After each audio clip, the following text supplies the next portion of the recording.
All right, three, two, one. Sam Welsford, thanks for joining me on the podcast. Thanks, mate. Good to be here. Yeah, first of all, congratulations. Recently crowned 2020, is it 2019, 2020 road season Criterium National Champion. Yeah, 2020. Yeah, thanks, bro. It was pretty crazy to win that one. It was a bloody super wet and super hectic race. Terrible Yeah, conditions all around. absolutely insane. I think the last time it rained in Ballarat was like 2004 or something. So it was a long time since wet editions, but it was good. Yeah, that's honestly, the photos from that race and the stream was just like I'm so glad that I'm not out there on the track. No, it was But not. yeah, honestly, great race, and it was so clear from the photo that you won it by quite a margin. What's it like to be out there? Because you're not just like racing the track field, because I know that track becomes kind of familiar with the people that you're racing with, but then you're out there with like the road professionals and stuff. It's kind of a different scene, and it's pretty awesome to get a win out there, I'd imagine. Yeah, I mean, I think all my career has just been like lots of track and lots of just track success. So when I get road success, it's actually really good, and I feel that gives me heaps of confidence on the road. There were some fast boys in that race, like Brenton Jones, Caden Groves, and then obviously the Bridge Lane, the big lead out squad for those boys for Tristan Ward. So big sprint at the end, and I mean, it's always good to go toe to toe with the World Tour guy like Caden. He's a mate of mine, and I think we're pretty close in the sprint. So lucky enough, just found a bit of room in the barriers and just fully dumped it. Yeah, and Brenton Jones, defending champion, is that right? Yeah, he won last year. He did. Yeah, it's pretty crazy to be getting over guys like that, and so first elite victory at a road championship, right? Yeah, that's my first elite actual medal, I reckon. Yeah. Yeah, wow, that's Yeah. that's pretty awesome considering you've won about 1 million national championships on the track. Yeah. Speaking of which, every time you win a national title on the track, which is a lot, all the emotion always seems to be there. I've watched you race a lot of times, and it's like, how do you keep the motivation? Like, how does every one that you rack up still mean so much to you?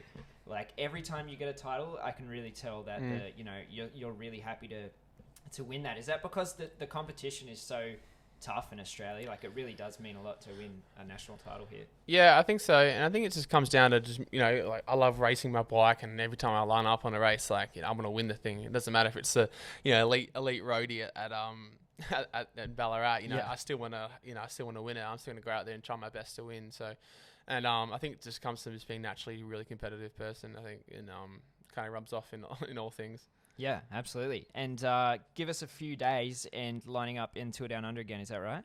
Yes, right, racing TDU again. This will be my second year. I'm pretty keen.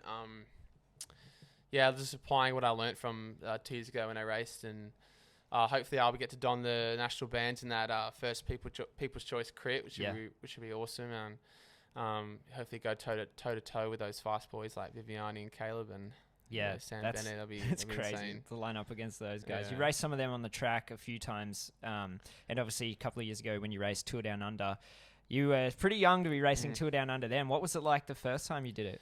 Yeah, a bit daunting, I reckon. You just don't know what to expect when you race those guys, and it's another level. When those sprint lead-out trains and stuff, everyone knows how to handle their bike. So, I copped I remember I was like maybe coming into one to go back straight.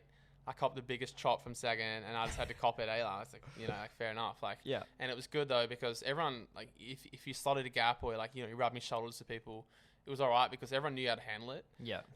Then everyone knew, that's just like into a sprint. So it wasn't like, you go in there and be like, oh, I don't want to rub shoulders with this guy because you might get you just gotta go out there and try to win the bloody thing. So Yeah.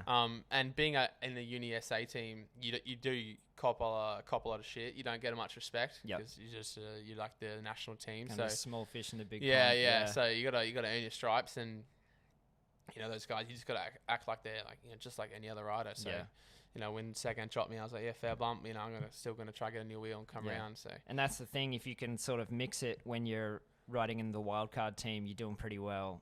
And so, what are you going to take from that first time you rode Tour Down Under into your second time? Definitely be more prepared Yeah, on the yeah. road.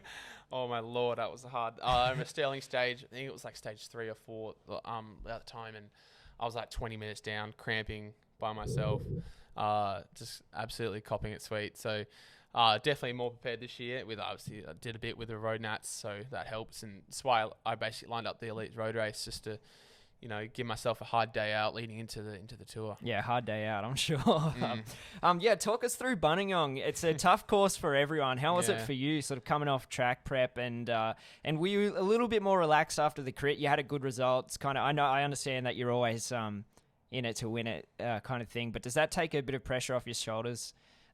Seeing a victory in the crit before you have another result?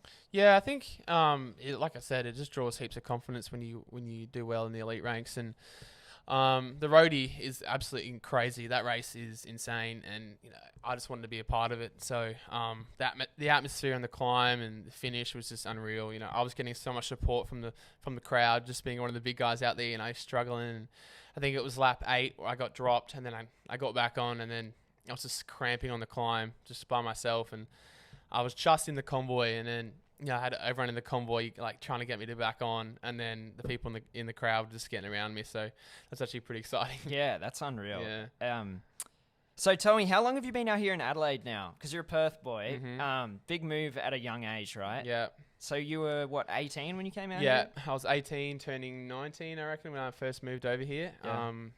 I got told by the coach, by Tim Deckers, that, look, mate, if you want to be considered to go to the Olympics in 2016, you have to be in Adelaide. So I was like, all right, I'll pack my bags. And, that's what I wanted to do. And that was my goal, just to go Olympics. And then, lucky enough, I just started rolling off the good success in Adelaide, and with track nats, and then into got selected for track worlds, and then had a good ride. And then next second, I'm in Arizona, and then Tim's telling me I'm going to the games. So yeah, and that's a few years ago now. It was Rio, and you were really young to be going to the Olympics then. And I remember being in contact with you over there, and it was just so surreal. Like we watch it on TV, and it's like these guys are god athletes, and then you've got a mate over there, and it just seems like it must be mind blowing to be there and sort of see the people that are walking around the village and stuff. Like, it's such a special experience that you got to have. It's unreal. Yeah, I mean, to go at 20, to go at any age is just a special opportunity, and then to go at 20 and just to be there and see what it's like in the village, and Rio was actually really good. I didn't have any issues with Olympic with any like Brazilian gangsters and stuff. But it was all fine. Media was just chomping on it. Yeah. But it was really nice. The lake was really nice, and the village was amazing. Some things were just rushed because it was such a short turnaround. As always happens with most major sporting events. But it was just awesome. You go down the food hall, and there's just like probably 1,000 different people there throughout the food hall. The food hall would have been maybe 800 meters long. Wow. And it just had like all these different so you can get sort of whatever you want to eat. Yeah. Because you guys would be eating pasta and they had like pasta and pizza section, and then they had all this halal beef meat, and then they had modern cuisine. Did and they Asian. not have unlimited McDonald's, or was that a media thing as well? No, that's actually true. That's legit. So in the Olympics is obviously sponsored by McDonald's. Yeah. So it was in the international zone, which is on the other side of the village, and they had a Macca's there, and it was pumping 24/7. The line was so long.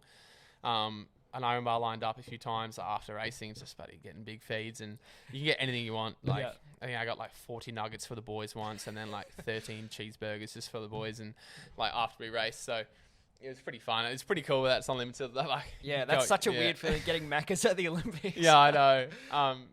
But they put it away from the food zone, because I think lots of the past Olympics, people were going there and after they finished racing and just getting so much food and just being absolutely drunk in the food hall, while people were still kind of trying to prepare for their race the next day. So everyone's going for some drunk McNuggets. Yeah, and there's people there trying to get some salad and salmon or something. Yeah, noodles. Do you stay with cycling when you go to the Olympics? Is it cycling from all the different countries, or do you stay with Australia? Or yeah, well, it actually all depends on the setup of the games and where the venue is. So for Tokyo, the venue is actually 3 hours away from the village. Yeah, wow. So we won't even be staying in the village. So you'll be with your team kind of thing. Yeah, I think it's all Australia will be together in at one point. Fingers crossed. I'm not actually selected yet, so just hopefully. Yeah, but there'd be one hotel out there that there's probably numerous hotels in. I Yep. think it's Izu, which is basically just down from where the velodrome is, Mm-hmm.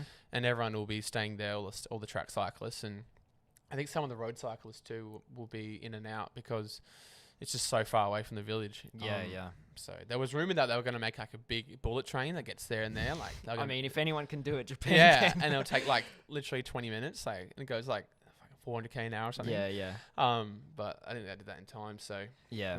unfortunately, we got to stay out of the village, but it has its pros and cons. I mean, Yeah. the village can get a bit. I mean, I'm sure you can go and visit, right? Like after you Yeah. finish racing and stuff. Is Yeah, that right? well, actually, it's different now because track cycling is at the end of the Olympics. right. It So- used to be the first week. Yeah, so normally you guys miss out on opening Yeah. ceremonies and stuff. I think we're going to miss out on opening again. Yeah, well, I'm surprised. Yeah, we never get to go opening. yeah. And then we'll probably get to a closing. Yep. So, but I think we race on the closing day. So it'll be like finish racing, pack up, Cooked. go into the village, and then go from there. So then at least we get a night in the village.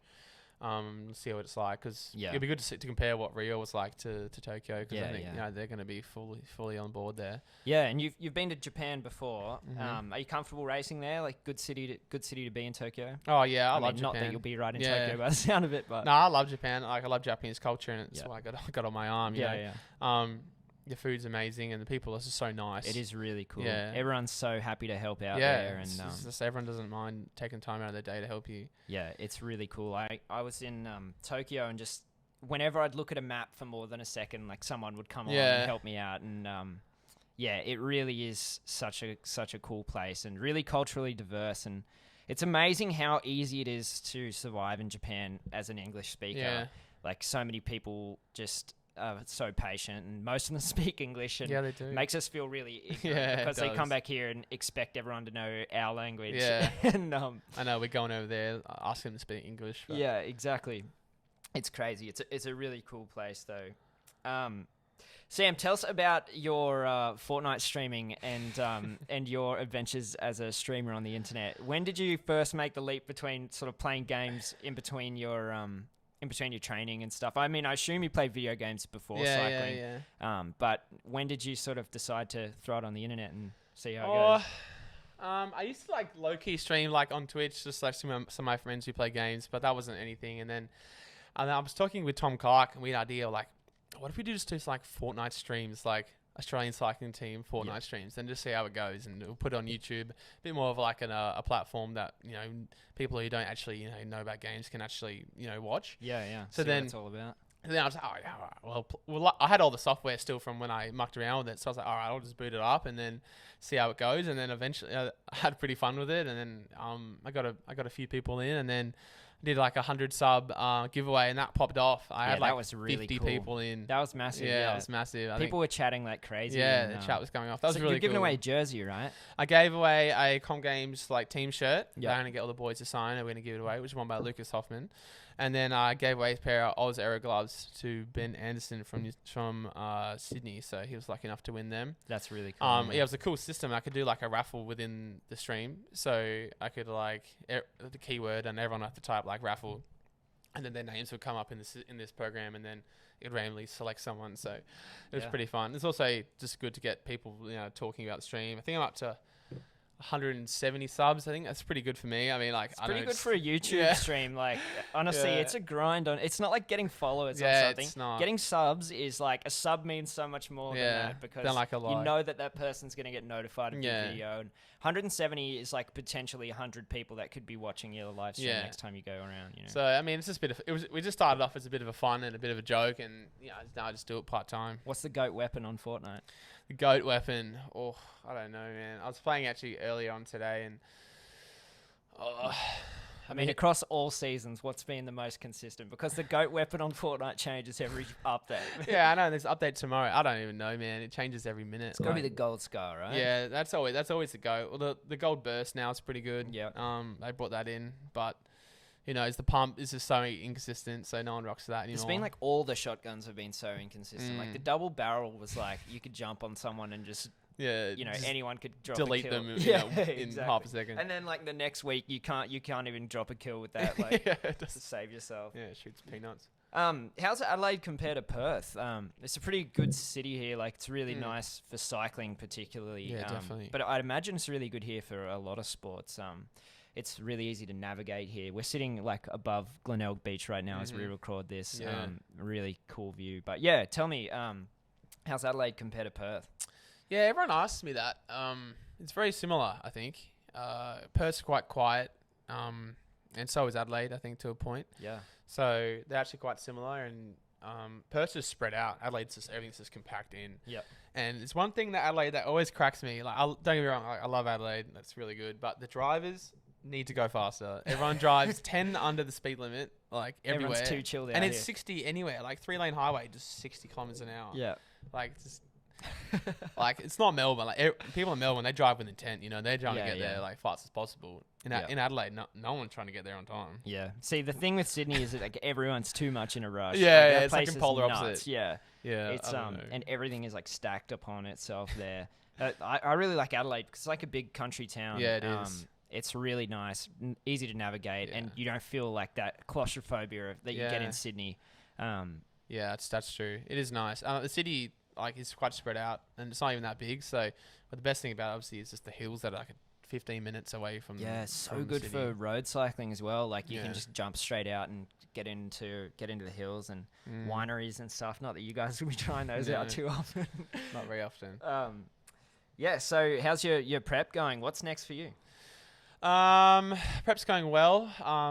Had obviously a bit of a road preparation this early January for the road racing we've had, and then TDU will be like the next kind of bit of the road prep, and then basically after that we just hang the road bikes up and it's full track. Yep. So we'll go away to the Track Worlds, which is probably in about 35 to 40 days. Just come around real quick. Yeah. And then that will be like a full kind of big dress rehearsal before the Olympics. Yeah. And then basically it's just going to be full gas training from then. We're going to be camping away in places, and hopefully we get to see some good parts of the world around in that time. Yeah. So obviously things change depending on form and selection and stuff. But what would you like to see yourself riding at Worlds in 40 days? Well, to be cool, obviously team shoot. Yeah. I think everyone has to have the team shoot as our main focus, and then anything else is just a bonus. Yeah. Same goes for the Olympics, I guess. Sort of complementary to all your other training as well. I mean, I don't know. It'd be good to try to defend the scratch race bands. Yeah. If it's on the same day, usually the same day as the TP, so it's a bit of a rough gig. Yeah. But is it maybe after the final? Yeah. So it's kind of like if you get the team pursuit out of the way, you can just send it in the scratch race anyway. It is, yeah. Well, it was like 20 minutes after my TP final. We got off the track. Like I didn't have enough time to even get on the rollers. Yeah. I had to swap the skin suit over to the bunch one. Literally have a gel, and Tim's like, mate, you get up there. Everyone's on the fence, and I was like last up on the fence. So there's like the podiums after everything, right? So TP podiums after the scratch race finishes. Yeah. So I came in from after winning the scratch race, and I came directly into like a media like thing with the guys about team shoot, and then I did another one about the scratch race. So it was pretty cool, and I think you must feel sick, like getting off the bike and not warming up. I mean, I know you're accustomed to that, just like training all the time. Yeah. Like, far out. That's a stressful period. And then straight into media, podium. Then you get changed, put on another skin suit for the different podium. Then you're probably getting drug tested. It's like it's so long before you can like look at your medal and sit down and talk to your teammates. It doesn't sink in until you lay down in bed. And if you have drug testing, which if you break a world record, everyone has to get drug tested from the team. Yep. So you can, if you can't bang it out fast, you're there till 1 a.m. and you get home, you're like, caffeine, and everyone else is you're buzzing, you. And you can't sleep till 2:30 anyway. But I don't know, it'd be interesting. I've done a bit of Omnium Focus in the past two worlds. Yep. We've done, but it'd be good to just have a little dabble in the Madison as well. That'll be fun. I think they're still just kind of umming and ahhing about which team and which combination they're going to ride. And I guess the good thing about it is like we have so much depth in that race, and we, there's so many different combinations that we can ride if something goes wrong. So yeah, and that's the beauty of Australian track cycling. Everyone is just at such a high level. Why do you think Australia? I don't want to say stands out, but why does Australia stand out as such a strong country in track cycling? Like, what is it? Is it the program? Is it the juniors? Like, everyone's so at a really high level here. Like, there's been times in the past when Nationals is harder than Oceanias, and people have done slower times at Worlds than Nationals, and like Australia's racing always seems so tough. Yeah, I think it's just the level, and I think obviously if you have this level that everyone's already trying to get to, it just raises itself and keeps going and going. So, I think there's wicked depth in Australia for track cycling, and I think it comes from the junior pathways coming up, and I think, you know, to basically push into the squad, you have to be doing world records times, and that's like how hard it is. And I know for the guys who were new in the program post Olympics, you know, they found it really hard because, you know, we're doing these times that are just like faster than most countries would go.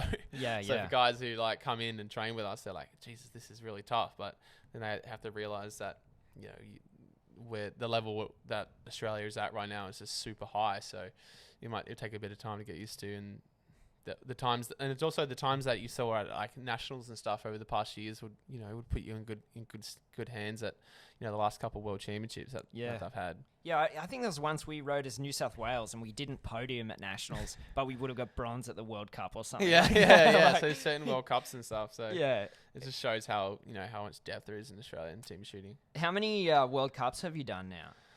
Oh, it's kind of a bit of an open for you guys. It's like going to a carnival compared to Worlds and Olympics and stuff. World Cups are insane. They can be like super low field, or they're just the most stacked bloody world champs field. And is that depending on like the road season and who can turn up? Guys like Viviani and stuff. Yeah, you get Ben Thomas and stuff. You got those fast guys who, you know, who rock up to these different World Cups. I did Glasgow World Cup last year, and it was just super stacked. You'd have done Junior Worlds at Glasgow, right? Yeah, my first 2 Junior Worlds were at Glasgow in 2013. Yep. And then South Korea in 2014.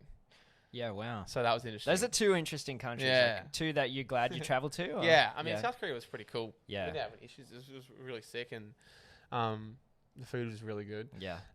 Glasgow was good too. It was actually really sunny there when we were there, so that's all right. Yeah, it was. We were all tripped out because how dark it was. You know, late. It was like I think 3 p.m. and it was dark, so you just didn't know. Your body clock's just absolutely tripping. Yeah, that is crazy. What do you reckon? Full time on the games instead of cycling? Could you go Fortnite World Cup? I mean, it's 20 million this year. Yeah, I don't know, man. Those guys get so much support from it. It's insane. Yeah. Like they've got some serious numbers in the streams. Like that's insane. They've got like populations of cities watching them when they stream. Like it's nuts. Yeah, no, I mean, like who was it? Like Booga like won the World Cup and he got like $3 million and he was like not even 18. Yeah, like it's life changing. Yeah, it's just so much. I mean, esports is blowing up and there's a big market in it, and it's just so many sponsors and stuff put money into it because this is people watching it. You know, you can be at home watching it on a stream, and your stream can have a million people watching it. I think there was a few people like in the last 2 years who kind of took gaming from like a nerdy thing to like making it seem normal. Because I mean, like every guy plays video games, but it's just like whether they publicly play video games. Yeah, that's 100% true. And then there's like Drake streaming with Ninja. Yeah. There's like a bunch of NRL players and like, you know, football, like soccer players in Europe playing on like stream. Neymar and stuff. Yeah. Like, it's crazy how it's come from like being like, oh, if you played games, you're like a loser. But then now it's just like, everyone did play games, and now everyone's like, oh, I play games because playing games is now like it's cool. It's a cool thing, and I guess it just like everyone can do it, and this doesn't mean like it doesn't matter if you're like you're not as good as this guy or this guy, as long as you have fun, and that's the main thing. And playing with your mates is the best thing that the games are now done is adding multiplayer online games and cross-play platforms now. So you can, if your mate has an Xbox and you have a PS3 or PS4, you can play together, and that's the best thing about it. Yeah, it's good for people to stay social across cities and stuff like that. Yeah, it's crazy what you can do now. Yeah, I know. And you thank those guys like Drake and Marshmello and all those guys. There's big celebrities and there's big music artists that just blew up the game for it. Talk to me about post Tokyo cycling. So, say everything goes well, you're in the track team at Tokyo. You going to have a break after that, or are you going to go to road, or do you want to keep racing track like for the rest of your career in some form? Like, do you think you'll always sort of come back to it, or do you think at some point you just go, oh, I've had enough of this, and just do road? It's hard to think about what's like post 2020. Yeah, because it's such a focus. Everyone asks, and it's just like in my mind it goes like 2020, and then just like August Olympics. 13th day after TP, I think it just stops. Yeah. So I'm just like, I don't know what that future holds, but I would like to have a go on the road. Yep. I think it could be about time, I reckon. 2 cycles to the Olympics could be enough. It also depends how we go. It's going to change a lot of things. Yeah, but, of course. regardless of that, I think, you know, if I wanted to have that venture down the road path and, you know, and if I wasn't so successful and if I wasn't finding my way, then I could always try come back to the track. Yep. Because of the 2022 Com Games. And then after that, you know, the next Olympics, I think it's in Paris. Yeah, it's not like you're going to be old. Yeah, I wish You know? I'll be 28. Yeah. I mean, Like, you look at Wiggo, he was 32 or something when he did Rio. So exactly. I mean, if you go by that logic, you got another Yeah. 2 in you 3 if you count Tokyo. yeah, That'd be pretty exhausting. But I mean, I think I would love to have a go on the road, and I'd love to, you know, secure a pro contract eventually one day, and, you know, live in Europe and just see how that lifestyle goes, and, you know, if I can have fun in those races and the sprints, and you know, win some stages that I've, you know, dreamt about doing that in those sprints, that'd be really pretty cool. Yeah. What on the road appeals to you more? That sort of one stage races or tours, or what are you like looking forward to on the road? It's hard to describe yourself as a rider coming from the track. Yeah. I think I'm definitely not going to be a GC or a climber. I can you know, confidently say that. But hopefully, in those hard, maybe one stage races, I would love to do the monuments. You know, the classics are they look amazing, and They look so one day I fun, definitely want to do Roubaix, and so much respect for like finishing those, and yeah, not they're even so result. Like tough. if you can get through a Yeah. couple section, you're a good or rider. like Heyman took him 17. I think he said 17 Roubaix. Like even getting through 17 and then like winning one is just insane. Certainly earned his retirement. Yeah, and then you're like, I've done it. You know. Yeah, exactly. But you know, and then obviously the sprint stuff is what I really have passion in. And Yeah. you know, watching Caleb Ewan as a rider coming up and been race Caleb, you know, he's exceptional. And Yeah, and I mean, he did come from the track early on. He didn't take it that far because he was just like, yeah, he was so committed to the road, going so well on the road that I think he was just like, yeah, it's time to go. Yeah, I got to take the opportunity. Yeah, definitely. But yeah, he's doing some crazy stuff at the moment, and it's like, it seems like such a high level, those road sprinters. Like it's really crazy, and sometimes forget that it's just like Caleb from New South Wales. Yeah, you know, I know, just over there, like living in Monaco. Yeah, it's like it's a extravagant life, but Yeah, it's it a is. lot of hard work that people Yeah, don't see. They it see Instagram and think like, oh, the cyclists have it so easy, but like, yeah. No, it's a lot of there's hard work definitely behind a lot of that. hard work and Behind the a scenes. lot of hard work for the sprinters to get over those hard climbs, because they're the tough ones. And I think the hardest thing about sprinting is just getting yourself in the right position. You know, leading in those sprints and leading out, because if one thing can go wrong, you know, if you get backed out and off your wheel, like that's it. Like because like if you mistime your sprint, that's it. If you don't get opportunity to step out, if you can't find any free room, you know, you're in trouble. And that's just how, you know, close it is and how precise that, you know, that the road sprinting is. And those guys just make it look like easy, which it's definitely not. And like the thing about sprinting is like you can be the strongest, fastest guy there and just completely balls it up, and that'll ruin your result. Whereas like, you know, there's a bit of that in the GC stages as well, but it's kind of like if it's a straight long climb, the strongest guy is going to eventually get away. Whereas like in a sprint, you can be by far the fastest guy and completely ruin it still, just by making the wrong tactical error. Yeah, I know, right? Like you saw like some of the guys who sprint like Viviani, like I remember that stage at the Tour de France where he just like yeeted it in the barriers. Yeah. And like just flew past him, and like you would think that no one could get through that gap, but someone with that level of skill and speed can just make it happen like that. Putting your body on the line and taking some scary risks. Yeah, definitely. That's calculated risks, I guess. You got to take risks in track sprinting. Road sprinting. Sorry. Well, track sprinting too, I guess. Oh, definitely. Glenn Carter wants to know: is Sam racing track on Friday night? I am racing track on Friday night. I'm going to be down there at the Down Under event. Should be good fun. Yeah, give it a plug. What's the deal? Where can people get tickets and stuff like that? Honestly, I don't know where you can get tickets from, Yeah, but I'm sure you can turn up, right? Yeah, I think you need tickets from cycling, probably Australian cycling team. Instagram should have a link or a plug for it.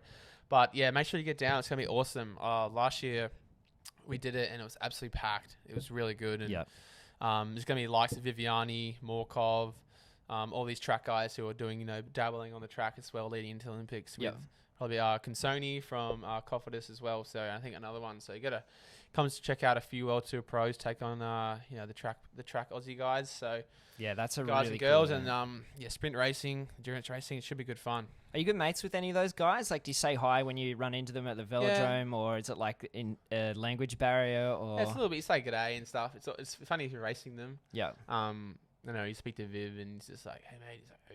He's really like straight down Yeah, the line kind of guy with. he's here to race. Yeah, he's here to race, and he loves to race, man. He races Yep. 364 days a year. He has one day off when it's Christmas. Yeah, Yeah, he seems to be in everything. Like, I don't watch cycling all that much these days. Mhm. I tend to just watch the track. Yeah, But when I turn it on, Viviani seems to be there on the road, like, and then he's all of a sudden like one of the fastest dudes on the track, and he's insane. super versatile rider. Yeah. And not all that big either, but so quick. Yeah. Like, Yeah, he's really he's just like, I don't know, he's just fast. Man. super Yeah. responsive muscles. Super fast. He can accelerate. Yeah. That's crazy. Anything else coming up for you that you want to mention? Like, what are the how are the other boys going with their prep for the team pursuit? I mean, I assume that you guys pretty much live together without living together. Like, you see each other at the gym and then training. And do you do all your road stuff together? But yeah, mostly. Well, all of us kind of have the same kind of program. Yeah. And then it's just all about incorporating that together or not. Me and Kel O'Brien actually live together. Yep. So we basically live together and we're the same team. But yeah, I think the good thing about it is because we see each other so much, you have to have a good bond and you have to have good relationships with the team. Otherwise, it kind of falls apart. And I think that all drives from the culture we've set within the team of having, each other's backs, no matter what. And Yep. that respect and trust we have for each other. So I mean, you and Kel have been the standout bunch racers over the last year for sure. You both just have this wicked turn of speed on the track. And Kel can just go all day in those point scores and stuff. Mhm. He's unbelievable to watch. If you've never watched Kel O'Brien race, go down and watch him at a point score or something. It's absolutely he's nuts. exceptional. Yeah, And Kel doesn't stop, man. He's the biggest engine. To have that speed at the end of a Yeah. 160 lap race, which is 40k. That's and to just still seem to be going the same speed as the first sprints. Like, it's nuts. Riding sub 11 200s at the end of a 40k race. Yeah, me and Kel done lots of Madisons together, and he has that exceptional turn of speed as well, and he can just go all day. And I think he threw me in. I think for the it was the Oceania last sprint of the Madison, and I think I did a 9.9 for the last 200. 9.9, which is like a time that sprinters can work their entire career towards. Ride the Olympics, go to world champs, get a medal in the team sprint, and then still haven't ridden a 9.9. Yeah, it's crazy. Well, not anymore, man. The sprinters these days are going so yeah. fast. They're insane. They're like 9.5s and stuff, which is god tier. Yeah. But for endurance riding, I think that's pretty good. That is very fast. There aren't many endurance riders in the world who could say they've done a sub 10, even with the Madisons, though. I mean, it's actually slower with the Madison because you obviously the change takes up the time as well. Yeah. So you can go quicker by yourself, or is it like? It depends on the situation. Like I don't after a 160 lap race or a 200 lap race, the Madison thing does Probably incorporate helps. a lot. It can be anyone, and I think going off, I think I've done a couple 10-0s. I did. There was one time. I think it wasn't Worlds. I think it was Oceania race in Adelaide. I did I came from the back in the sprint. And I sat up and saluted, and I did like a 10-0 over the line. And then Alex Bird, who had this, he had this big bet with me about seeing if I could go 9.9. I was like super pissed off because I sat up, and then I probably would have gone 9.9. Yeah. At the end of the day, it's just about getting over the line first. And that's the thing about track cycling. It's just like stupid differences that, in people train their whole life for a 9-second event, and it's like you could shave your arms and knock off a. Yeah, I know. Like 0.1, it's crazy, right? Like it's honestly nuts. And the thing about the sprinters is that it's like no room for error. Yeah. Like if you're doing a team sprint, even hold the black line. If you go up 2 boards, you're gonna lose a meter on the other team. So yeah, it's crazy. It really is crazy. Going that fast, 75 k's an hour ish in a 200. Or a team sprint, and to think that moving a couple of centimeters on the track can screw your whole thing over is pretty crazy. But it's when it's such a short event, you really have to try and get everything out of it. But yeah, it's crazy. Yeah, definitely. So what's your training like coming up to TDU? Do you have like a couple of easy days before, or do you try and keep the legs rolling in? Or? Yeah, we did a bit of case today. Took a few Strava comms, so that was also a bit exciting. It's pretty much the highlight of your career. Literally. Yeah. Just taking people's comms is always fun. But yeah, a few easy days. We're racing obviously on Friday on the track, and then Saturday it'll just be probably an easy hour and a half, 2 hours, and then obviously the crit on Sunday night. So we'll probably go for a ride in the morning. Sunday, go to Brew and just park up and enjoy, and then Monday's day off. Probably ride again, just easy, and then into the tour on Tuesday. So it'll be pretty full on. Is Sunday the stage that you look forward to the most? Not that it's a stage, but I guess it's part of the Tour Down Under, like a prelude. People's Choice, is that what it's still called?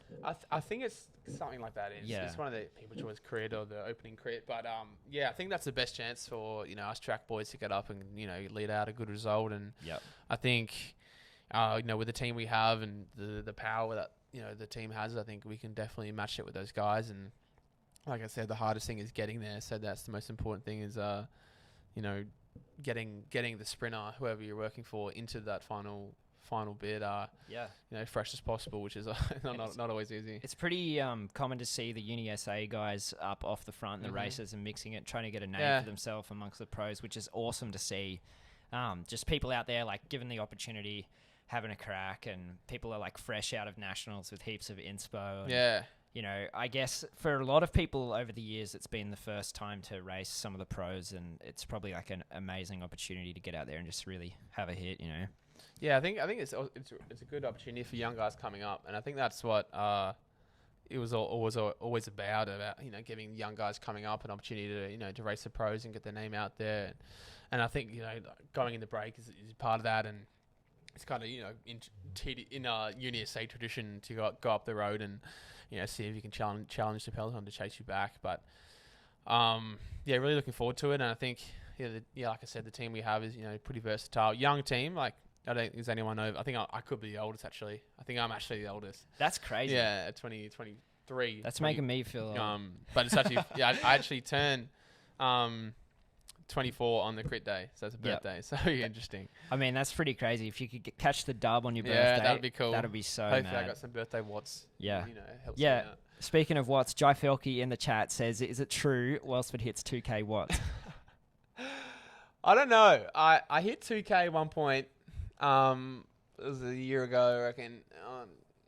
Doing a pre-race hit out on like a hill and a big on the road, like max torque. But I reckon my power meter was running a bit low, so then the watts were spiking a bit high. But I've consistently hit 1700. That's confirmed. I reckon Welsford hits 2K. Nah, I don't know.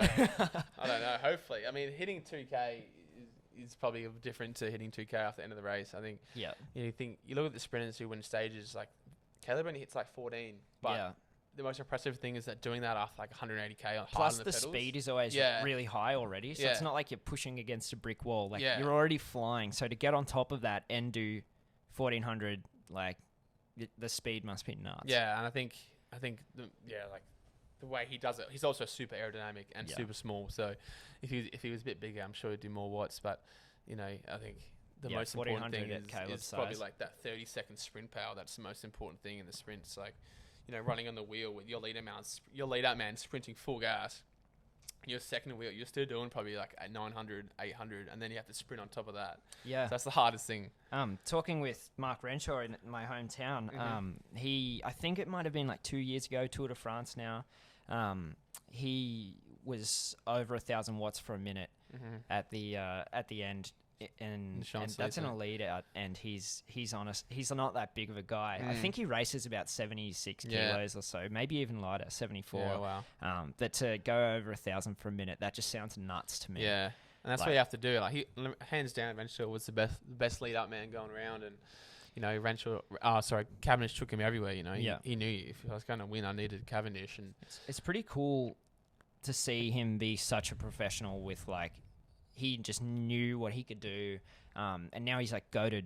Yeah, lead up man. He's got that respect forever. Yeah, he does. And no one's like, oh, didn't you ever want to like have a win or something? Like everyone's like, no, he was like the best in the world at what he did.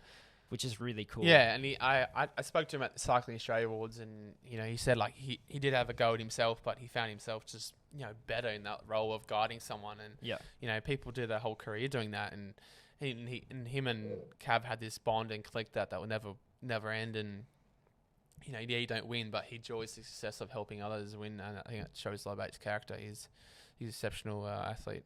In the chat, Darius says, "Is it true Welsford is the Fortnite MLG?" MLG. I don't know, man. Like, I don't know. I'm not goated on the builds as much as the pros are, but I just got the crack game, I reckon. Are you playing any other games at the moment? Yeah, playing a bit of COD. New Modern Warfare is pretty sick. I saw Tarkov is like popping off again now. You were back on that Yeah. back in the day, weren't you? Yeah. Did I stream that eventually? Yeah, I think you streamed that. I played a bit of Tarkov. Oh, that game's intense though. Like, it's so enticed with everything, and there's like little things you need. Like, yeah, I tried to play it once, and I was like, I don't even know what to do. Yeah, it's super. Like, it's a Russian game. Like, everything's in Russian. Escape from Tarkov. Is that what it's called? Yeah, Escape from Tarkov. Yeah. It's like a loot based game where you drop into like spawns around the map, around different places, and then you have to either like go there and get items out, and then you have to like go to get out of the basically extraction point. You have to go to a point, and then like you have to wait there for about a minute before you can get out. So then like you can have all the loot in the world, and you're just like waiting for someone like people can camp you and like So it's pretty interesting game. I think the difference between like an average gamer like myself tuning into one of say your streams, it's like you pop onto like Tarkov and you're like, what the hell is going on? And then you like hop onto Fortnite or Minecraft and it's like, oh, it's colorful. I know what's going on. Like, oh, you pick up a gun and then you shoot someone. It's just so much easier to follow. Yeah, I think that definitely equates to like some of the popularity. Yeah, with that's Fortnite right. Is that it was really so simple. There's like a 10-minute game for people to comprehend. You jump out of a plane, you pick up a weapon, and then like the last person alive wins. Yeah. It's like the Hunger Games. Yeah. Like, a lot of people understand the idea. Yeah. I think that's part of the reason why it just went so nuts. Oh, crazy. And the best thing about it, the game's free. Yeah. Like, you don't have to pay $1 to play it. Exactly. They get all their money from the in-game transactions. And, everyone wants that fresh skin. Dripping in the lobby. So. Yeah, and it was cool that like even the people who couldn't afford to buy games could just like jump on and play Fortnite. It's like you don't have to have a skin, you can just play and jump on, and it's led to like so many people being able to play on their phones with their friends, and like there was so many kids who couldn't play because they didn't have a console. Or and they've they got can play on an their iPod phone or something. Yeah, they can play. Yeah, I've seen dudes like outbuild me on iPhones and like Nintendo Switches and stuff. It's absolutely insane. Like, what platform? Like, what else can you do that on? Yeah, I tried to play on the Switch once and I just couldn't do anything. Yeah, it looks so hard, man. I couldn't roll it. But Tim Roebuck says, nice pod mics. Thanks, Tim. I appreciate it. I'm pretty proud of these bad boys. Got them here in Adelaide from Derringer's Music. Really good shop. Really cool shop.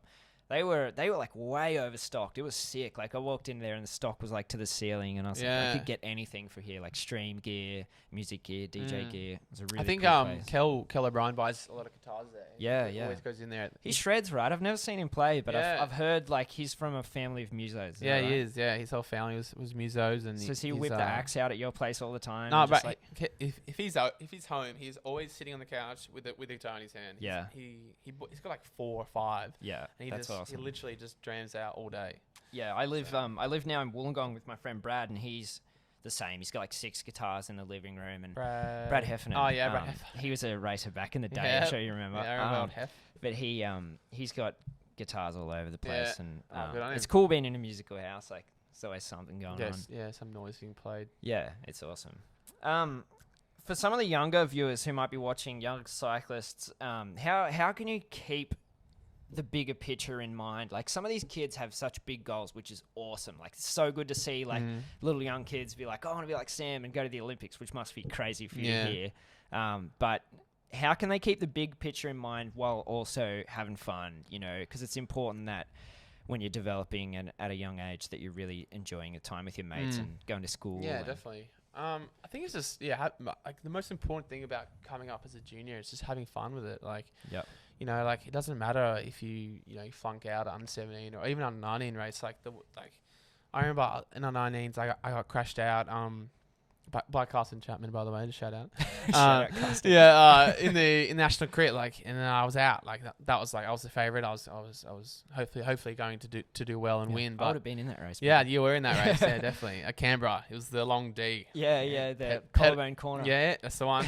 He pedalled through it with a 180 crank. I remember the crash now. Yeah, and then I was out. Like that's it. And then, in the moment you're like, oh, this is fucking bullshit. Whatever. I wanted to win, but you gotta it's like it's still just a bike race. Yeah. And now looking back, and you're the Australian champion, like of the country, elite, like it's not even on your radar. You're like, I'm sure you could feel some of the frustration of your 17-year-old self, but it's like it's just having fun and like don't be so hard on yourself. I think a lot of guys, they're like, oh, if I don't win this, I'm not going to make it as a cyclist. Like definitely not. Like look at the guys. There's even say with like under-19 World Championships.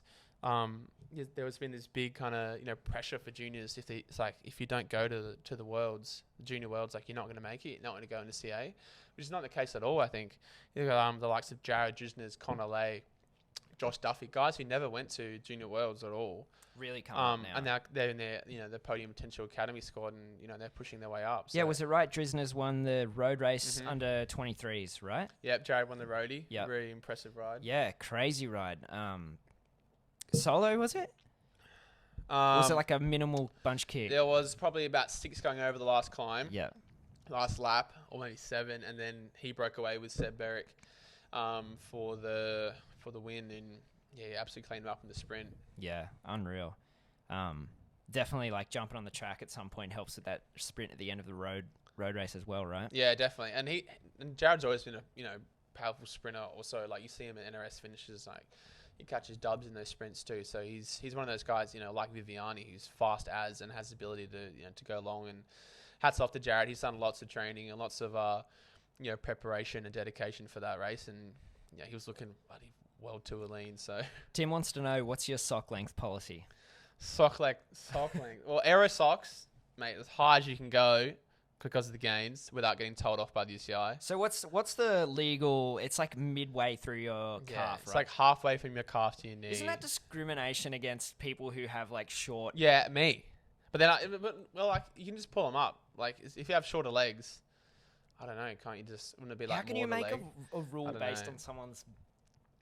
I don't know, but that's aero socks. Aero socks you just try to pull up, but Nick height, Nick length is the big debate. Yeah, I've had numerous. It changes. I've had the numerous Facebook comment battles with old geezers about my nicks being too low because I run them quite low. Yeah, I'm just above down to the knees. Down like the knees. because I started cycling when I was 9, right? Yeah. Which was about the same time as you. Yeah, it was. And 8. back then it was like Euro to run your nicks high. Like all the pros ran it high, and had their quads out. And then I remember when it was like Bobridge and stuff like started running them so low, and it was like, holy crap, these guys are running it low. And it's like more aero. And now it's just like the normal. Yeah, you can actually get the sponsor visible on the side panel. Like back in the day, it would just be crunched up. Yeah, well, I've always run them low, and I'm running them probably lower than most people, but I don't know. I think it's good. And I'm not really fussed. Like, don't you want to get your quads out sometimes?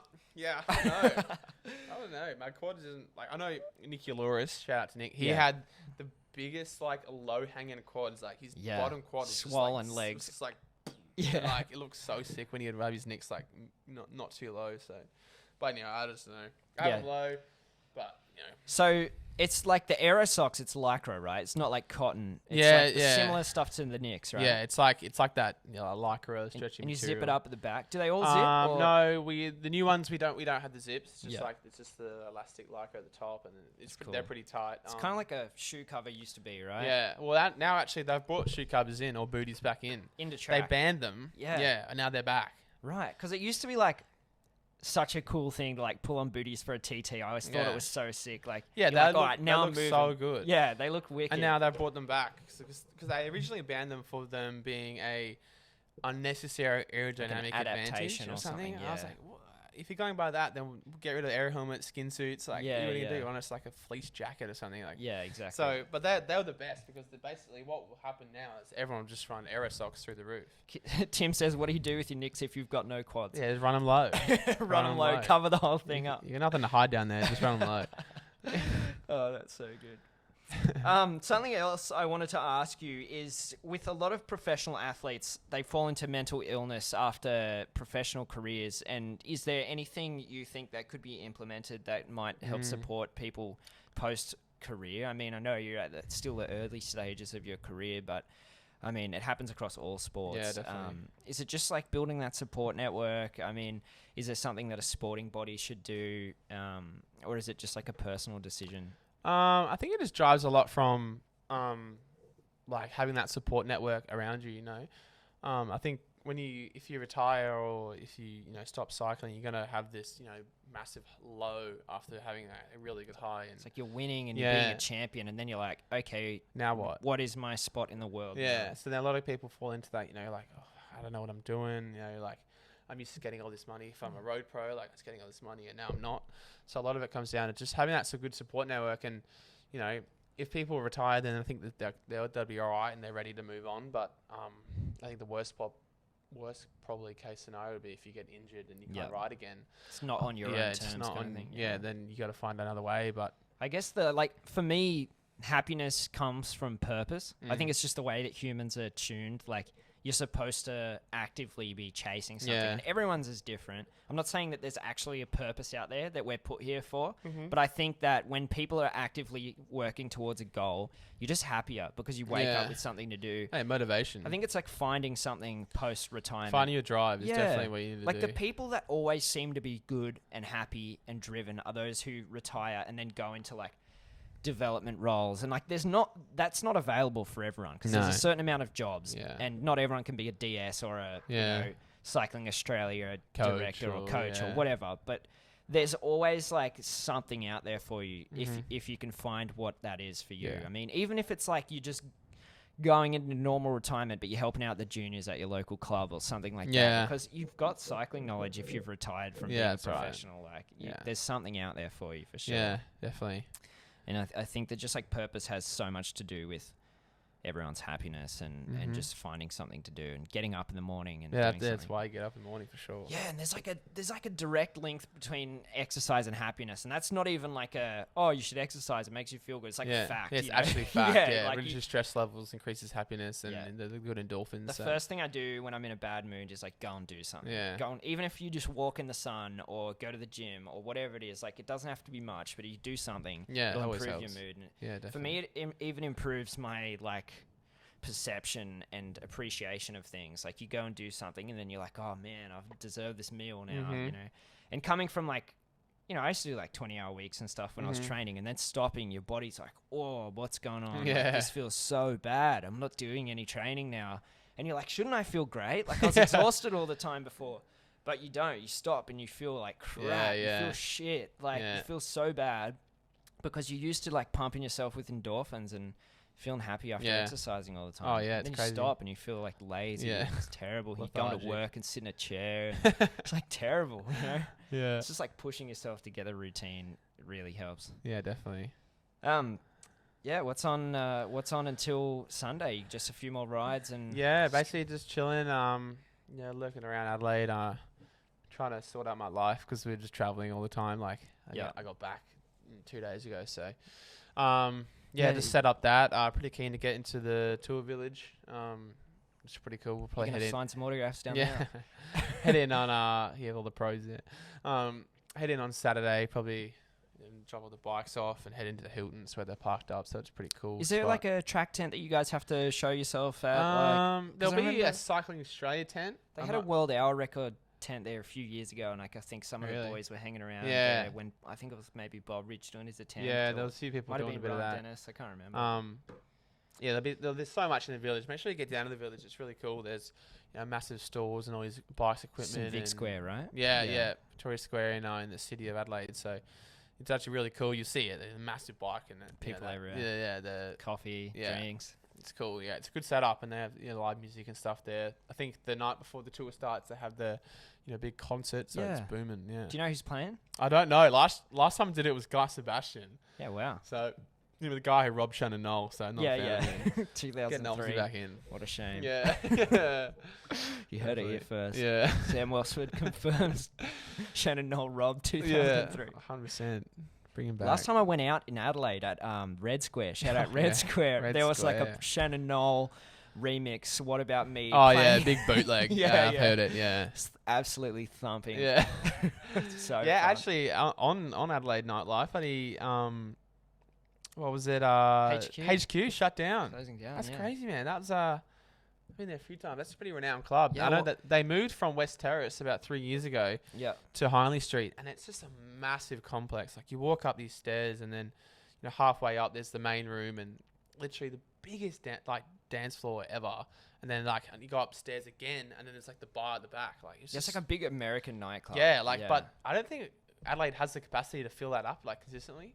So the worst thing about it is that if you went there at 1:12, it wouldn't seem. it wouldn't seem that packed. Yeah. So then no one would really want to go in to and mosh. That's Because the thing. Yeah. There's a lot to be said for reducing a venue side and making it seem busy. Because you walk past and you're like, that place is lit. yeah, it's booming. I want to go in. Yeah. And that's the thing. You don't go out to be by yourself. Yeah. you go out to feel the you're energy. Like, wow, and- this place is sick. Right? It's Yeah. pumping. I mean, I haven't been to HQ since it was at the old location, but I have heard that it struggled ever since it went to Hindley Street. It's just too big. And this, people kind of pick their venues, I guess. And, if you're a fan of Red Square or whatever it is, whatever the club is, I mean, you're just probably going to go back there unless there's something dragging you to the other one. That's right. Jai Felke says you don't want to know who's playing.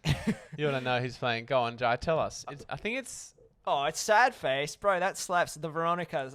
Oh, real? Yeah, untouched, bro. It's going to go off. There's going to be a death wall at the... As long as they slap their old shit, that'd be good. Yeah. Bring it back. It'll be like a mad mosh in Yeah. Victoria Square. Yeah. To the Veronicas with broken legs and Yeah. stuff. All the kids are moshing hard. Yeah. I mean, that's the thing with millennials in 2020. It's it's ironic humor, but then it becomes so big, it's hard to be ironic anymore. I it's know. it's people are like, let's make a wall of death at the Veronicas show. Was it Splendor or something this year? Last year? Really? And that happened. whatever festival it was, and it was massive, and people were broken backs and going to hospital and stuff because it was the craziest mosh ever, and it was at during Untouched at the Veronicas. Yeah. It's ironic joke, and then it just goes so far. Well, it's like those events on Facebook. What was that one that blew up and they had to cancel? It was ratings Area 51. Rating Area 51. They can't stop us all. Yeah, they can't stop us all. And there was the 9 cops had to million stand people with the wall, going, yeah. and then it'll blow up, and it turned into a massive festival outside the gates. It was music playing and massive people there. It was really strange. Jai Felke says the watering can at Welsford. The watering can. Yeah, we'll get wet. Get wet at the watering can. Yeah, there's been so many examples of that though. Doing something at something and everyone's hitting going and stuff. Yeah, and then it just blows up, and then everyone's just like, "Is this just gonna happen?" Or Old Town Road, stuff like that. Yeah. It comes out and it's a meme, but then it gets so big, Meme it's culture, it can't even be it's genuinely a good marketing tactic to make yourself into a meme because you will get famous. Yeah. Old Town Road is the most successful #1 of all time now. Really? In the history of music. It was Wow. #1 for longer than any other song before. It's not the most successful song ever.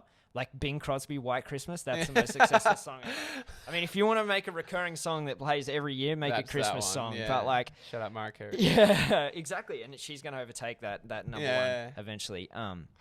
But yeah, if you can make yourself into a meme, I mean, it's going to go off. And I'm sure there's people who heard Old Town Road on the radio and didn't realize that it was an internet joke before it was a song. They'd just be like, what is this? Hip hop blew country up. music? Yeah. Lil Nas. Yeah, it's crazy.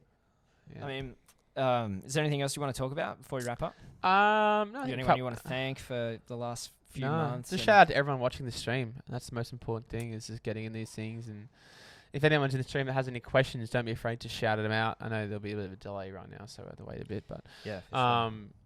yeah, the most important thing is just don't be afraid to ask anything. Yeah, and reach out to your socials. Give your socials a plug. What are you at on Instagram, just, Twitter? Sam Welsford on basically everything. Yep. Sam Welsford on You YouTube. got that blue tick, man. Yeah, I got that fresh blue blue tick. Shout out, come games. Yeah, just Sam Welsford everything. You find me. I think the most important thing is just, you see me out, in the village say or whatever. Come say good day. I don't buy it.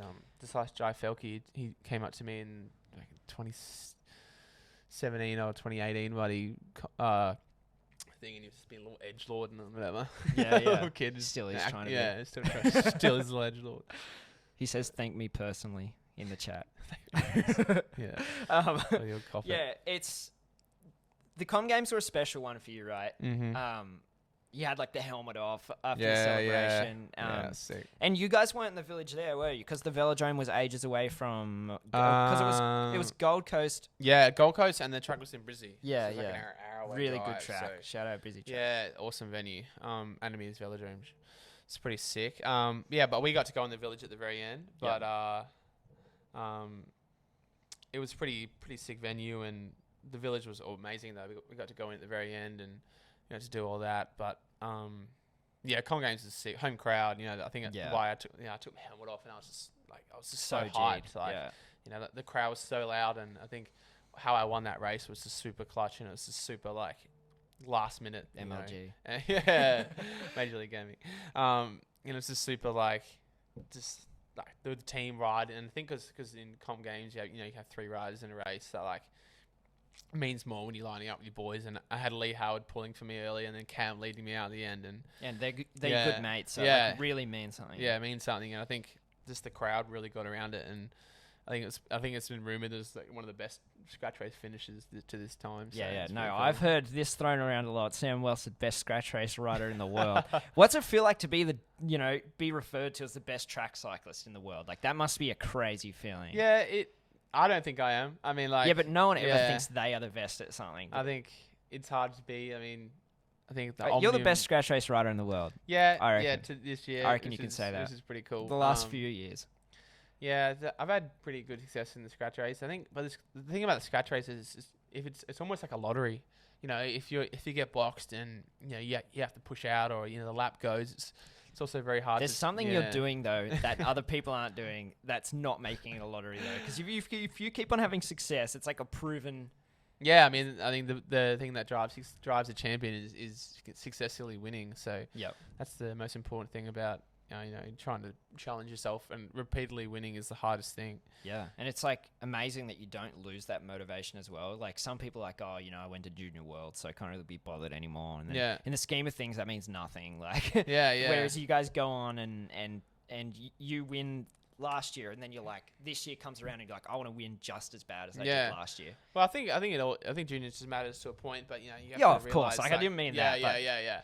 But it's just so people coming up. If you want to take it to a paid point of your career, it's just the steps you have to take to move up. And exactly. I think with the team shooting now, we won the last Worlds, and we've currently got the world record, but we can't be complacent. We have to keep driving and keep finding ways to get faster, because we know by when the games come, the Brits are going to find 2 seconds, the Danes are going to find a second, surely.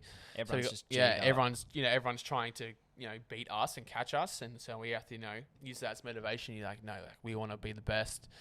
We've laid down like the best times at Com Games and at Worlds last year for the last 2 years. We're gonna continue to do that at the games, and hopefully do a 47 or something, or 46, which is just like nuts. Yeah, it's nuts to hear. insane. It's like not that long ago, people trying to go under 4 minutes. Yeah, I know, it's crazy, and I think we were the first team ever to go under 350. I was speaking to my friend about it the other day, and that's the most the coolest thing is that you can say that, but now that's like it's almost obsolete now. You gotta go 47, 48, and the Danes have gone 48. Yeah, the only teams that done it other than us. Which is pretty.